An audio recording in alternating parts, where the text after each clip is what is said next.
করছি। দাগি super duper bumper hit, অনেক বেশি সুন্দর। 50 loved it, very good, best ছিল। অনেক ভালো ছিল।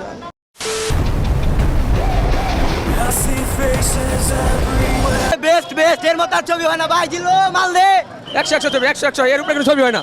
সিনেমা অস্থির। বলিউড रुको जरा सबर करो। মিলিয়ে দেখবেন কোনো না কোনো ছবির নকলের।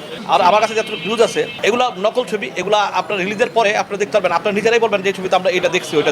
হ্যালো ভাই ব্রাদার, কি অবস্থা তোমাদের? আশা করি তোমার সকলে অনেক অনেক ভালো আছো। আজকের ভিডিওর কিছু ফার্স্ট ক্লিপ দেখে কি বুঝলো? হ্যাঁ, আজকে দাগি এবং বরবাদের কম্পারিজন করবো। কি বলতে কম্পারিজন কেমন করবো আমি বুঝতেছি না, কারণ দুইটাই সুপার হিট মুভি এবং সবচেয়ে সুন্দর মুভি, আর দুইটার গল্প পুরোপুরি ভিন্ন। তুমি যদি আসি বরবাদের কথায়, এটার পাবলিকের যে রিয়াকশন ওটা তো পুরাই মারাত্মক। বরবাদ 100 ছবি আমি গত বছর ছাড়া সাকিব ভাই ছাড়া কেউ করতে পারবে না।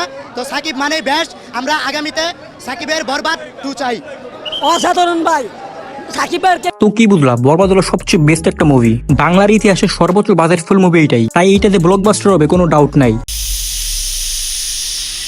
অন্যদিকে আছে আরফান নিশোর দাগি, এইটাও ভাই কোনো দিক দিয়ে কম না, এভারেজ বাজেটের একটা মুভি, এবং এর গল্প হলো অসাধারণ। কিন্তু ভাই আমি একটা জিনিস খেয়াল করলাম, কিছু বোকাচোদা আছে যারা কিনা শাকিব খানের সাথে ওর মুভির তুলনা দিতেছে। আরে ভাই, শাকিব হলো মেগা স্টার, আর ও হলো কেবল নতুন ওর অ্যাক্টিং জীবন শুরু করছে। নিশুরে আমরা খুব ভালোবাসি, কারণ দুইটা মুভি দুইটাই ব্লকবাস্টার, মানে মোটামুটি একটা পর্যায়ে গেছে, মানে ব্লকবাস্টার বলা যায় না, মোটামুটি একটা বাজেটে গেছে, দুইটাই সফল মুভি এটা বলা যায়। তাই আমরা তারা ভালোবাসি। সে ওটিটি, নাটক এবং সিনেমায় দুই দিক দিয়ে 3 দিক দিয়ে কাঁপাইছে, কিন্তু তাই বলে তো আমরা 26 বছর ধরে অভিনয় করতেছি আমাদের সিনেমায় শাকিব খান, তার সাথে তুলনা করতে পারি না। দুইটা মুভি দুই রকমের, দুই ধরনের, তাই যারা তুলনা করতেছে তারা হলো পুরাই বোধাই। তাই আমাদের উচিত এই দুইটা মুভির অ্যাপ্রিশিয়েট করা, কারণ এই দুইটা মুভির কারণে আমার ইন্ডাস্ট্রি অনেক বড় হবে। আমি মনে করি ভাই আমাদের ইন্ডাস্ট্রি সবচেয়ে বাজেট ইন্ডাস্ট্রি, ইন্ডাস্ট্রিতে টিকে থাকা অনেক কঠিন। এখানে একটা হিরো যে কিনা এখন টিকে আছে, আর আরফান নিশো টিকে থাকার চেষ্টা করতেছে, তাই আমাদের দুই জনেরই অ্যাপ্রিশিয়েট করা উচিত। এখন আবার অনেকে প্রশ্ন করতে পারো, ভাই কেন বাংলা ইন্ডাস্ট্রি তো খারাপ কেন?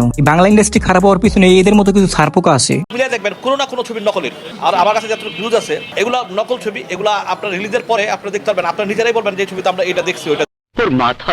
মানে উনি কিন্তু বাংলা ইন্ডাস্ট্রির একটা প্রযোজক প্লাস প্রডিউসার, কিন্তু তার মুখের ভাষা দেখো, তার মুখ কেমনে তাদের অ্যাপ্রিশিয়েট করতেছে, এইটাই হলো বিষয়। এদের মতো লোকের কারণে আমাদের ইন্ডাস্ট্রির এই অবস্থা। গাইস, আজকের মতো এই পর্যন্তই, দেখা হবে অন্য কোনো ভিডিওতে।